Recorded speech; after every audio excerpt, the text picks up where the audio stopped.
Hello friends, welcome to Inspire Study. Friends, आज के इस क्लास में हम लोग रेलवे टेक्नीशियन के लिए साइंस को कवर करेंगे। जो आपके नोट्स होंगे इसमें आपके सभी सिलेक्टिव क्वेश्चन आपको दिया गया है जो एग्जाम पॉइंट ऑफ व्यू से इंपॉर्टेंट है।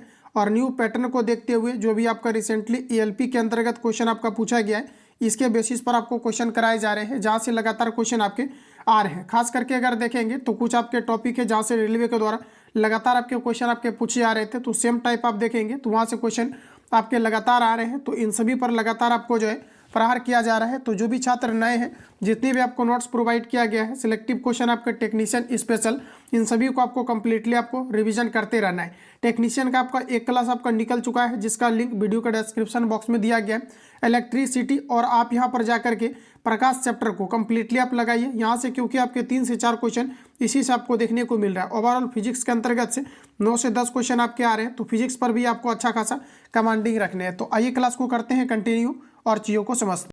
तो देखिए, इस नोट्स के अंतर्गत खास बात यह है कि इसमें आपका प्रीवियस ईयर के साथ साथ आपका न्यू क्वेश्चन आपका ऐड किया गया है विथ आपके एग्जाम्पलर एनसीईआरटी आपके प्रीवियस ईयर के अकॉर्डिंग। साथ ही साथ अभी रिसेंटली आप देखेंगे तो प्रीवियस ईयर के बेसिस पर आपके एएलपी के अंतर्गत लगभग क्वेश्चन आपके पूछे आ रहे हैं और प्रीवियस ईयर काफ़ी रिपीट किया जा रहा है। तो जो भी छात्र प्रीवियस ईयर अच्छे तरीके से कवर किए होंगे तो 80% यहाँ से आपके जो है चीज़ें आपका कवर हो गया होगा और आप बेहतर परफॉर्मेंस भी किए होंगे। तो आज का पहला क्वेश्चन है दोस्तों, कहा जा रहा है कि जब कोई पिंड मुक्त रूप से पृथ्वी की ओर गिरता है तो इसकी कुल ऊर्जा क्या होगी। तो आपका यहाँ पर राइट आंसर हो जाएगा औचर रहती है, तो सी ऑप्शन आपका करेक्ट हो जाएगा। चलिए, अगला प्रश्न हमारा कहा जा रहा है कि महासागरीय तापीय ऊर्जा का कारण क्या है। आंसर लगाइए आप सभी लोग, राइट आंसर क्या है। महासागरीय तापीय ऊर्जा का कारण क्या है, तो बी ऑप्शन आपका करेक्ट हो जाएगा। महासागर में विभिन्न स्तर में ताप में अंतर के कारण से महासागरीय ज्वार भाटाएं आती है, तो बी ऑप्शन आपका यहाँ पर करेक्ट हो जाएगा। अगला क्वेश्चन है कि सौर कुकर का कौन सा भाग पौधाघर प्रभाव के लिए उत्तरदायी होता है। सौर कुकर का कौन सा भाग पौधाघर प्रभाव के लिए उत्तरदायी होता है, तो यहाँ पर आपका राइट आंसर सी हो जाएगा, कांच की सीट। सी अगर आपने दिया है तो बिल्कुल आपका करेक्ट हो जाएगा। और देखिए, अभी रिसेंटली आप देखेंगे तो आपका एएलपी और टेक्नीशियन के अंतर्गत, पहले आपका टेक्नीशियन के अंतर्गत आपके इंजीनियरिंग साइंस आपके पूछे जाते थे, जो इस बार आपका सिलेबस आपका संशोधित किया गया है, रिवाइज किया गया है। तो अब क्या है कि आपके जो है इंजीनियरिंग साइंस आपके नहीं आएंगे ग्रेड आपके 3rd के अंतर्गत। तो जो भी छात्र तैयारी कर रहे हैं एएलपी का, अगर आपने तैयारी किया हुआ है साइंस का, तो वही साइंस आपके टेक्नीशियन के लिए भी काम में आपके आने वाला है। तो आप सभी लोग लगातार रिवीजन करते रहेंगे। पूछा है कि कौन सौर कुकर का भाग पौधाघर प्रभाव के लिए उत्तरदायी होता है, तो सी ऑप्शन आपका करेक्ट हो जाएगा, कांच की सीट। अगला क्वेश्चन साथियों कहा जा रहा है कि पवन चक्की में ऊर्जा, चलिए आंसर लगाएंगे तो आपका सही आंसर हो जाएगा कि पवन के वेग पर निर्भर करती है। जितना देखिए इसका आपका टॉर्क, यानी कि आपका जो है आप बोल सकते हैं कि जितना भी इसका कोरियोलिसिस बल आपका अधिक होगा उतना ही आपके जो है आपका अधिक इसमें शक्ति का उत्पादन होगा। तो पवन चक्की में उत्पन्न जो ऊर्जा होता है पवन के वेग पर डिपेंड करता है, तो उसी ऑप्शन आपका करेक्ट हो जाएगा। साथियों, अगर बात करी जाए कि जो आपके पवन चक्की होता है इसका सबसे ज़्यादा उपयोग, यानी कि इसका सबसे ज़्यादा जो है पवन विद्युत ऊर्जा का उत्पादन कहाँ पर किया जाता है, तो ये आपका सही आंसर हो जाएगा आपके तमिलनाडु के अंतर्गत। ध्यान रखेंगे कहाँ पर, तो ये आपके तमिलनाडु के अंतर्गत। जबकि अगर बात करेंगे हम लोग कि ताप ऊर्जा का सबसे ज़्यादा उत्पादन, तो ये आपका हो जाएगा राजस्थान। तो ये सभी फैक्ट आपको यहाँ से याद रखने हैं। अगला क्वेश्चन है, किसी जल विद्युत शक्ति संयंत्र में अधिक विद्युत शक्ति उत्पन्न की जा सकती है यदि जल अधिक ऊंचाई से गिराया जाए, क्योंकि, तो इसमें आपका जो होगा स्थितिज ऊर्जा अधिकतम होगा। और ऑप्शन के अकॉर्डिंग हमारा करेक्ट आंसर हो जाएगा, विद्युत उत्पन्न करने के लिए अधिक स्थितिज ऊर्जा उपलब्ध हो जाती है, तो बी ऑप्शन आपका करेक्ट हो जाएगा। चलिए, अगला प्रश्न कहा जा रहा है कि पवन शक्ति के संदर्भ में औसत प्रकथन का चयन करें। देखिए, आपका एनसीईआरटी एग्जाम्पलर है, क्योंकि एनसीईआरटी लगातार आपके पूछे जा रहे हैं एग्जाम में। और साथ ही साथ इसमें आपका प्रीवियस ईयर भी आपको दिया गया है टेक्नीशियन का, जो आगे यहाँ पर आपको रिसेंटली अभी आपको मिलेगा।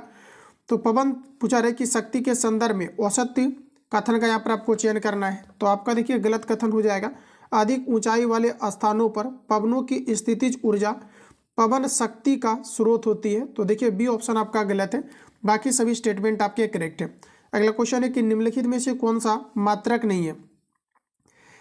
चलिए बताइए आप लोग, राइट आंसर आपका क्या है। निम्न में से कौन सा एक मात्रक नहीं है, तो देखिए दोस्तों, आपका जूल ऊर्जा का मात्रक होता है, न्यूटन मीटर दिया गया है। और न्यूटन मीटर जो आपके फ्रेंड्स होता है ये भी आपका यूनिट होता है। अगर बात करें किसका यूनिट है, तो ये आपका वर्क का आपका जो है आपका मात्रक होता है न्यूटन मीटर, क्योंकि आपके जो फॉर्मूला होता है W इक्वल टू आपका Fs cos थीटा होता है। तो देखिए एफ का आपका न्यूटन हो जाएगा, डिस्प्लेसमेंट का आपका मीटर हो जाएगा।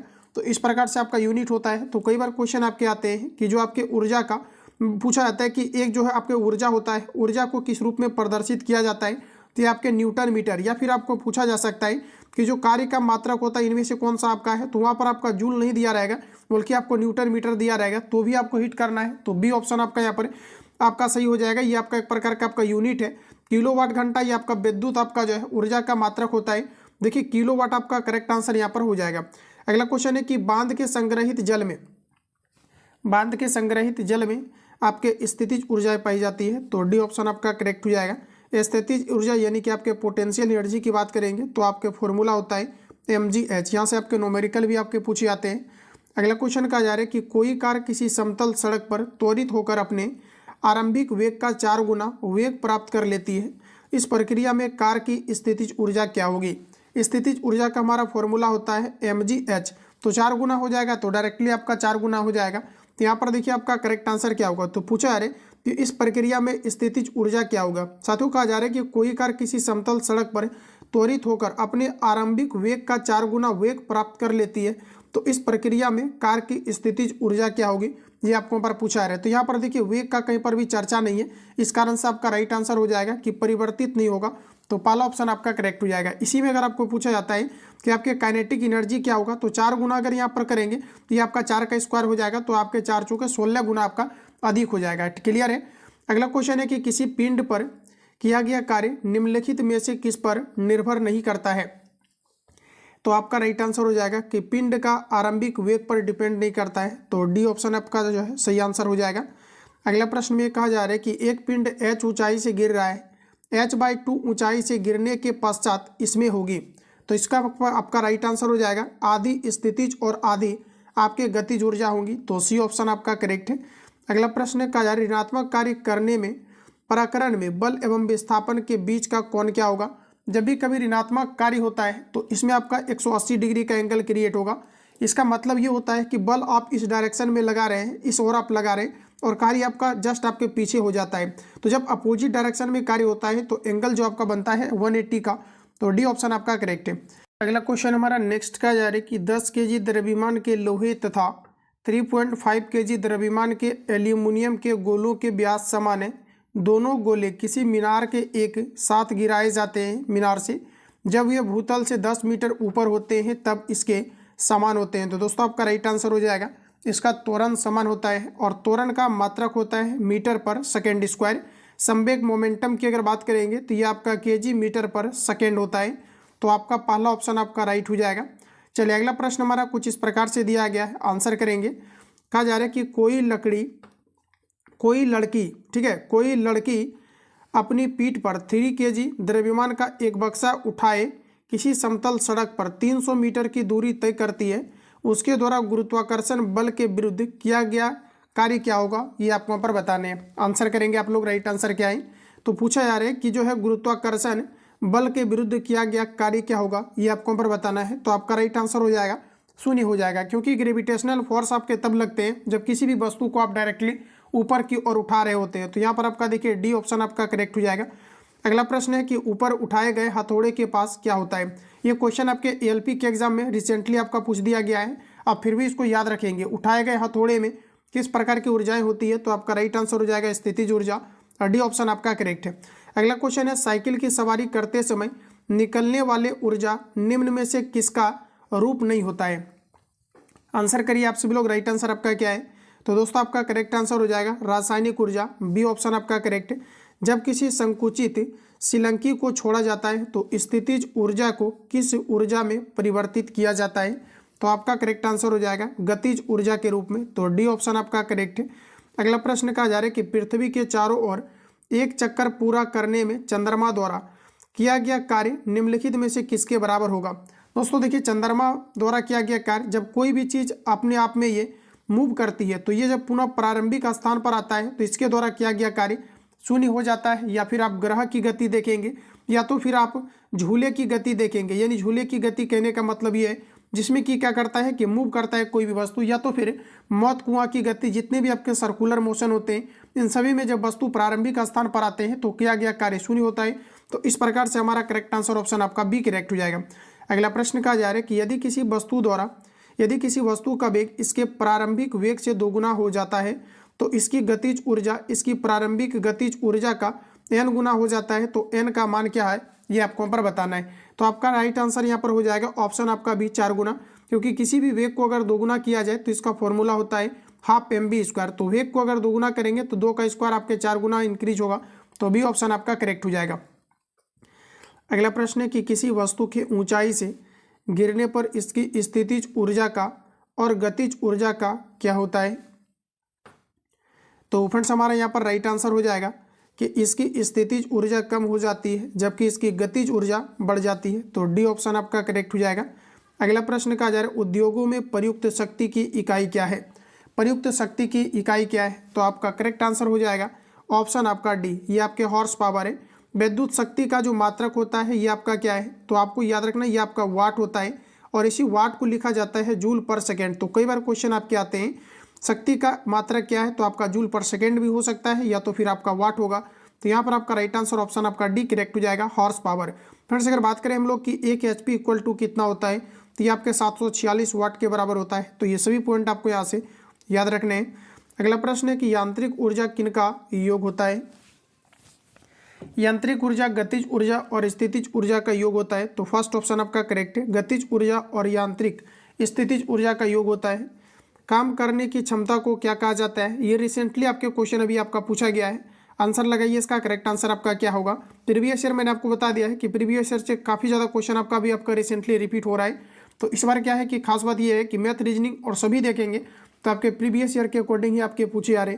तो पूछा आ रहा है कि काम करने की क्षमता को क्या कहा जाता है। तो देखिए आपका राइट आंसर हो जाएगा, इसे आपका ऊर्जा कहा जाता है। काम करने की क्षमता को ऊर्जा कहा जाता है जबकि काम करने की दर को शक्ति कहा जाता है। तो पहला ऑप्शन आपका राइट है। किसी वस्तु द्वारा इसकी स्थिति या विन्यास द्वारा प्राप्त ऊर्जा को कहा जाता है, तो इसे कहा जाता है दोस्तों आपका स्थितिज ऊर्जा। सी ऑप्शन आपका करेक्ट हो जाएगा। चलिए नेक्स्ट क्वेश्चन का जा रहा है कि निम्नलिखित में से कौन सी भौतिक राशि कार्य की दर कहलाती है। कार्य की दर कहलाती है, तो कार्य की दर को कहा जाता है शक्ति। फर्स्ट ऑप्शन आपका करेक्ट हो जाएगा। फॉर्मूला की बात करेंगे तो P इक्वल टू आपका W अपॉन आपका T होता है। इसी को W का SI मात्रक जूल और समय का आपका सेकेंड हो जाएगा। तो क्वेश्चन अगर पूछा जाता है शक्ति का मात्रक क्या है, तो जूल पर सेकेंड, या इसी को आपका वाट भी कहा जाता है। तो फर्स्ट ऑप्शन आपका करेक्ट है। अगला क्वेश्चन कहा जा रहा है कि इनमें से ना तो बनाया जा सकता है और ना ही तो नष्ट किया जा सकता है। तो आपका राइट आंसर ऑप्शन आपका डी करेक्ट हो जाएगा, ऊर्जा। अगला प्रश्न है गतिशील वस्तु की गतिज ऊर्जा काइनेटिक एनर्जी किस पर निर्भर करती है। तो देखिए हमारा करेक्ट आंसर हो जाएगा ऑप्शन आपका सी। काइनेटिक एनर्जी का फॉर्मूला होता है हाफ mv स्क्वायर। तो ये आपका m द्रव्यमान और भी आपका वेग पर डिपेंड करता है। तो सी ऑप्शन आपका करेक्ट हो जाएगा। अगला क्वेश्चन है किसी तने हुए रबड़ बैंड में किस प्रकार की ऊर्जा होती है। तो आपका राइट आंसर हो जाएगा स्थितिज ऊर्जा। सी ऑप्शन आपका करेक्ट है। गतिज ऊर्जा किसके बराबर होती है, काइनेटिक एनर्जी का फॉर्मूला होता है हाफ mv स्क्वायर। तो आपका फर्स्ट ऑप्शन आपका करेक्ट हो जाएगा। ये एलपी टेक्नीशियन 2018 के शिफ्ट में भी ये क्वेश्चन आपका पूछा गया है, तो रिपीटेड क्वेश्चन आपको याद रखने हैं। अगला क्वेश्चन है उस विकल्प का चयन करें जो तीसरे पद से ठीक उसी प्रकार से संबंधित है जैसे कि दूसरा पद पहले पद से संबंधित है। दोस्तों कार्य का एसआई मात्रक आपका जूल होता है, उसी तरह से पावर शक्ति का एसआई मात्रक क्या है, तो ये आपका हो जाएगा वाट। तो आपका देखिए राइट आंसर हो जाएगा ऑप्शन आपका ए, वाट आपका करेक्ट आंसर है।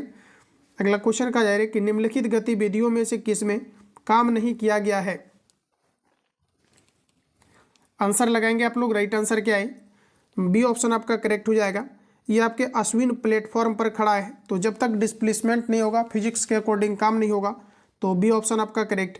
अगला क्वेश्चन है किसी संकुचित स्प्रिंग में सामान्य लंबाई के स्प्रिंग से अधिक ऊर्जा होती है क्योंकि स्प्रिंग संकुचित होने के कारण इनमें निम्न में से क्या होता है।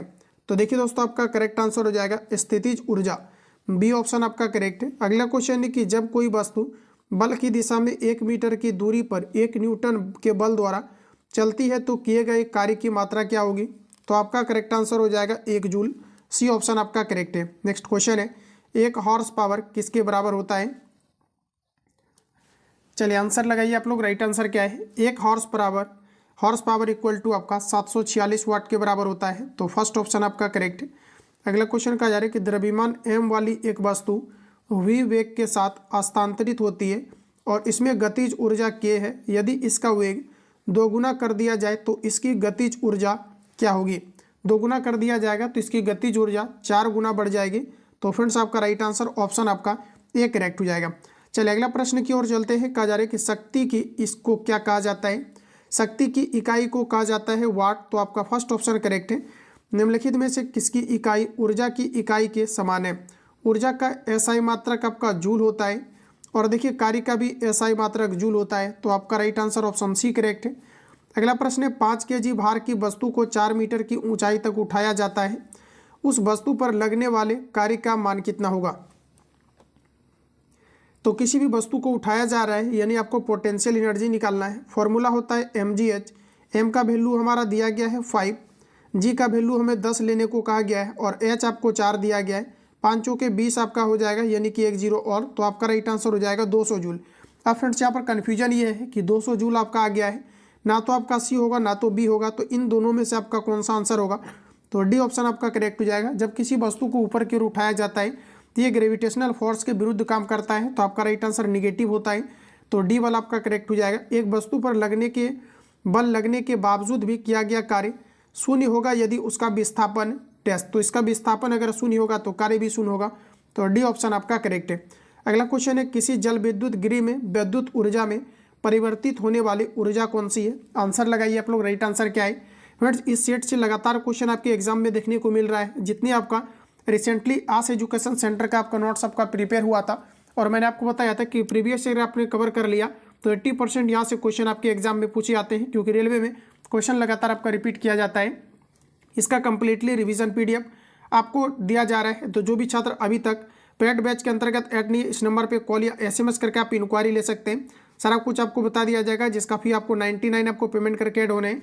इसके अंतर्गत टोटल आपको नोट्स अवेलेबल आपको कराए जाते हैं। साथ ही साथ आपको जितने भी टेस्ट आपका कलेक्ट हुआ है, जितने भी आपका टेस्ट कंडक्ट हुआ है, टेस्ट का जितना भी आपका साइंस का क्वेश्चन है, ये कंप्लीटली आपको एक जगह मटेरियल्स आपको प्रोवाइड किया जाता है, ताकि आप टेस्ट को ना भी देखें तो एक बार में आप जितनी भी टेस्ट के अंतर्गत साइंस क्वेश्चन था इसको कंप्लीटली एक जगह पर आप देख पाए। तो ये सारा कुछ कलेक्शन प्लस आपके साथ ही साथ आपको टेस्ट A to Z आपको मटेरियल्स प्रोवाइड किया जाता है। ऑल सब्जेक्ट का प्लस जितने भी आपका लेटेस्ट आपका बुक है टेक्नीशियन आपके ग्रेड 3 के लिए, ये सारा कुछ आपको प्रोवाइड किया जा रहा है। उसी के अंतर्गत फिर आपका ग्रुप डी और NTPC भी आपके चलने, इस कारण से इसके अंतर्गत आपको फी पेमेंट करके ऐड होना है, जिससे कि आप बेहतर इंप्रूवमेंट कर सकते हैं। साइंस का कंप्लीटली आपको निचोड़ दिया जा रहा है। 7050513705 पर कॉल या SMS करके आप इंक्वायरी ले सकते हैं। सारी चीज़ें आपको बता दिया जाएगा, ये व्हाट्सएप करेंगे आपको कंप्लीटली इसका बैनर मिल जाएगा, क्या क्या चीज़ें उसके अंतर्गत आपको मिलने वाली है। अगला क्वेश्चन है किसी जल विद्युत गृह में विद्युत ऊर्जा में परिवर्तित होने वाली ऊर्जा कौन सी है, ये आपको पर बताना है। तो दोस्तों आपका यहाँ पर राइट आंसर हो जाएगा ऑप्शन आपका डी, ये आपके गतिज ऊर्जा है। किसी जल विद्युत गृह में विद्युत ऊर्जा में परिवर्तित होने वाली ऊर्जा कौन सा है? तो आपका राइट आंसर हो जाएगा गतिज ऊर्जा।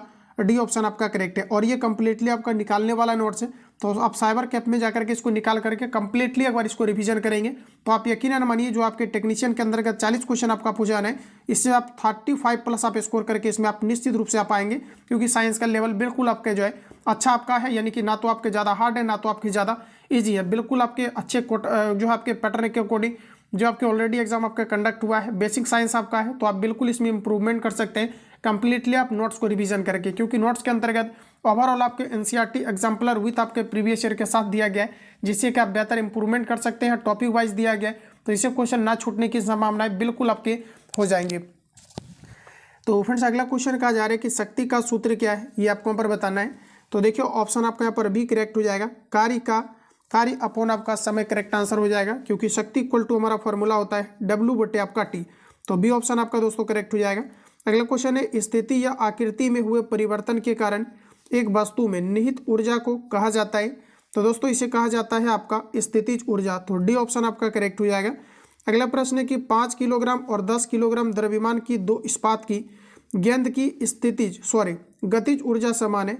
यदि संभावना हो तो कौन सी गेंद तेजी से गति कर सकती है, ये आपको पर बताना है। तो देखिए वही गेंद आपका तेजी से गति करेगा जिसका कि द्रव्यमान आपका कम है। तो बी ऑप्शन आपका करेक्ट हो जाएगा। 5 किलोग्राम वाली गेंद तेजी से चल रही है, तो बी ऑप्शन आपका यहाँ पर राइट हो जाएगा। चलिए अगला क्वेश्चन का जा रहा है कि जब किसी बंदूक से गोली चलाई जाती है तो इसकी संभावित स्थितिज ऊर्जा किसमें परिवर्तित हो जाती है? तो गतिज ऊर्जा के रूप में परिवर्तित हो जाती है। तो दोस्तों आपका राइट आंसर हो जाएगा गतिज ऊर्जा, जो कि ऑप्शन में दिया ही नहीं गया है। तो देखिए पहले जो गोली था आपका स्थिर था, यानी स्थितिज ऊर्जा के रूप में था, और जब गोली चला तो ये आपके गति में आ गया, यानी इसमें क्या हो गया, तो इसमें आपका गतिज ऊर्जा में परिवर्तित हो गया। तो आपका फर्स्ट ऑप्शन करेक्ट हो जाएगा। अगर गतिज नहीं दिया हुआ रहता तो फिर आप यांत्रिक ऊर्जा यहाँ पर लगा सकते थे। आपका पहला ऑप्शन करेक्ट है। अगला क्वेश्चन है, एक खींचे हुए धनुष से तीर छोड़ते समय धनुष की स्थितिज ऊर्जा किसमें बदल जाती है? तो आपका राइट आंसर हो जाएगा गतिज ऊर्जा, बी ऑप्शन आपका करेक्ट है। अगला क्वेश्चन है दोस्तों का जा रहा है, एक लड़का 120 न्यूटन भार के एक बक्से को 2 मीटर की ऊंचाई तक उठाता है, उसके द्वारा किया गया कार्य क्या होगा?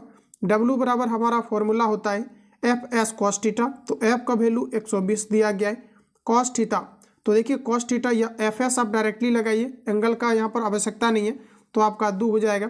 इसको कैलकुलेट कीजिएगा तो 12 दूना आपका 24 और 1 0 240 आपका करेक्ट आंसर आ जाएगा, जो कि ऑप्शन आपको सी में दिए गए हैं। अगला है कि एक वस्तु का संवेग 3 गुना कर दिया जाए तो इसकी स्थितिज ऊर्जा क्या होगी? स्थितिज ऊर्जा आपका 3 गुना हो जाएगा। तो फ्रेंड्स यहाँ पर आंसर लगाइए।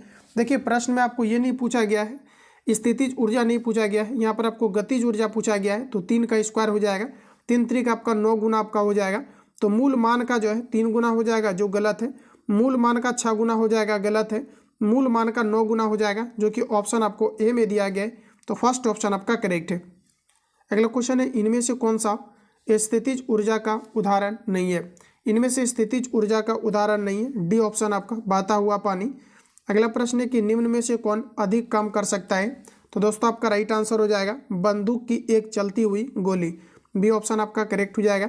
गतिज ऊर्जा और स्थितिज ऊर्जा को सम्मिलित रूप से कहा जाता है यांत्रिक ऊर्जा, तो सी ऑप्शन आपका करेक्ट है। कार्य करने में मानव शरीर द्वारा प्रयुक्त ऊर्जा होती है, कार्य करने में मानव शरीर द्वारा प्रयुक्त ऊर्जा होती है स्थितिज ऊर्जा, पहला ऑप्शन आपका करेक्ट है। इस प्रकार के क्वेश्चन में काफ़ी सारे अभ्यर्थी कंफ्यूज करते हैं एग्जाम हॉल में, तो आप ध्यान में रखिएगा।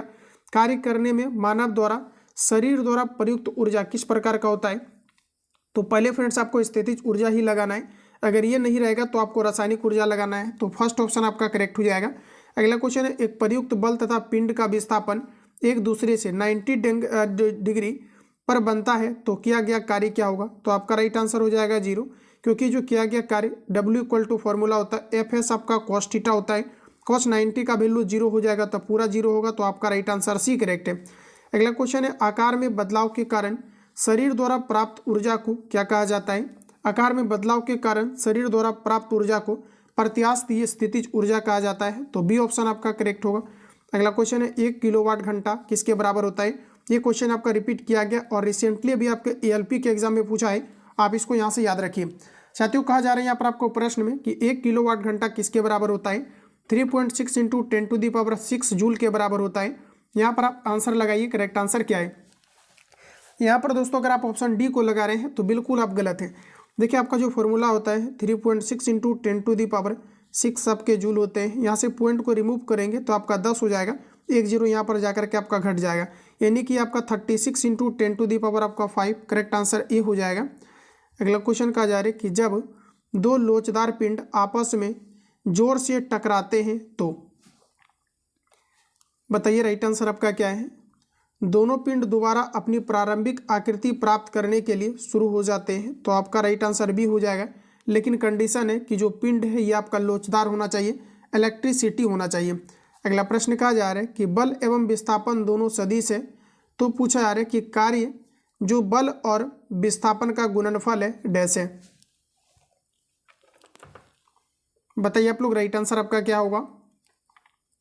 तो दोस्तों आपका राइट आंसर हो जाएगा अदिश है, बी ऑप्शन आपका करेक्ट हो जाएगा। अगला है, किसी पिंड का गतिज ऊर्जा 4 गुनी हो जाती है, इसके नए संवेग का मान क्या होगा? तो दोस्तों आपका राइट आंसर हो जाएगा, किसी पिंड का गतिज ऊर्जा 4 गुना हो जाती है तो इसके नए संवेग का मान क्या होगा? तो ऑप्शन आपका सी करेक्ट हो जाएगा, प्रारंभिक से आपका 2 गुना हो जाएगा।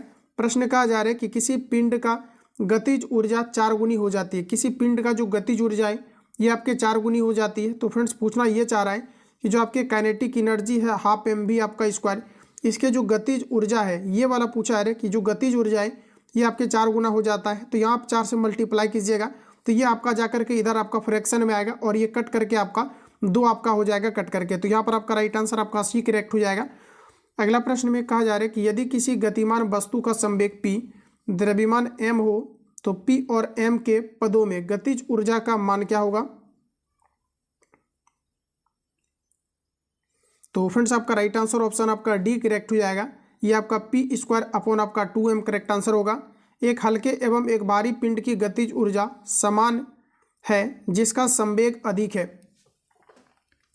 देखिए प्रश्न में हमारा ये कहा जा रहा है कि एक हल्के एवं एक भारी पिंड की गतिज ऊर्जा समान है जिसका संवेग अधिक है। तो आपका देखिए राइट आंसर यहाँ पर होगा ऑप्शन आपका ए। ठीक है, ये आपका भारी पिंड का ऑप्शन आपका ए करेक्ट हो जाएगा।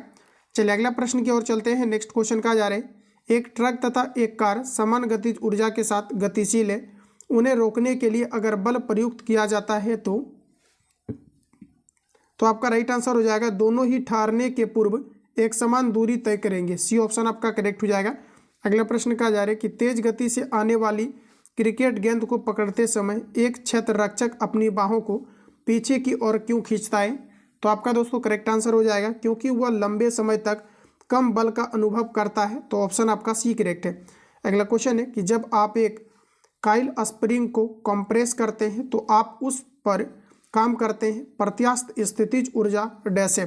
तो देखिए आपका करेक्ट आंसर हो जाएगा बढ़ती है। सी ऑप्शन आपका करेक्ट हो जाएगा। किसी भी स्प्रिंग को आप दबा करके रखते हैं तो इसका जो प्रत्यास्थ स्थितिज ऊर्जा है ये आपका इंक्रीज होता है। तो सी ऑप्शन आपका करेक्ट है। अगला क्वेश्चन है कि किसी बल द्वारा एक कण को एक बिंदु से दूसरे बिंदु तक विस्थापित करने में किया गया कार्य दोनों बिंदु के बीच के मार्ग पर निर्भर नहीं करता है, तो इस प्रकार के बल को कहा जाता है। देखिए फ्रेंड्स क्वेश्चन आपको ये पूछा है कि किसी बल द्वारा एक कण को एक बिंदु से दूसरे बिंदु तक विस्थापित करने में किया गया कार्य दोनों बिंदुओं के बीच मार्ग पर निर्भर नहीं करता है, तो इस प्रकार के बल को कहा जाता है। तो फ्रेंड्स इसे कहा जाता है निश्चित रूप से नहीं कहा जा सकता है। तो आपका राइट आंसर आपका सी करेक्ट हो जाएगा। इसको आप निश्चित रूप से नहीं कह सकते हैं कि किस प्रकार का बल आपके कार्य कर रहे हैं। अगला क्वेश्चन कहा जा रहा है कि एक बंद मार्ग पर किसी संरक्षित बल द्वारा किया गया कार्य क्या होगा। तो देखिए हमारा करेक्ट आंसर हो जाएगा न्यूनतम होगा। तो बी ऑप्शन आपका करेक्ट है। अगला क्वेश्चन है कि 14 किलोग्राम द्रव्यमान और 28 मीटर पर सेकेंड के वेग वाले पिंड का संवेग क्या होगा। संवेग पूछा जा रहा है, हमारा फॉर्मूला होता है mv। आंसर लगाइए आप लोग करेक्ट आंसर क्या है। द्रव्यमान आपको दिया गया है 14, वेलोसिटी दिया गया है 28, इसको मल्टीप्लाई करेंगे करेक्ट आंसर आ जाएगा। इसका देखिए हमारा सटीक आंसर आपका निकल के कितना आएगा, आंसर करिए। आंसर आप लोग लगाइएगा, इसका जो भी आंसर आएगा आपको सीधा मल्टीप्लाई करना है। ठीक है, चलिए अगला क्वेश्चन पर चलते हैं। रॉकेट डैश के संरक्षण के सिद्धांत पर कार्य करते हैं। तो फ्रेंड्स आपका यहाँ पर राइट आंसर हो जाएगा संवेग संरक्षण के सिद्धांत पर कार्य करते हैं।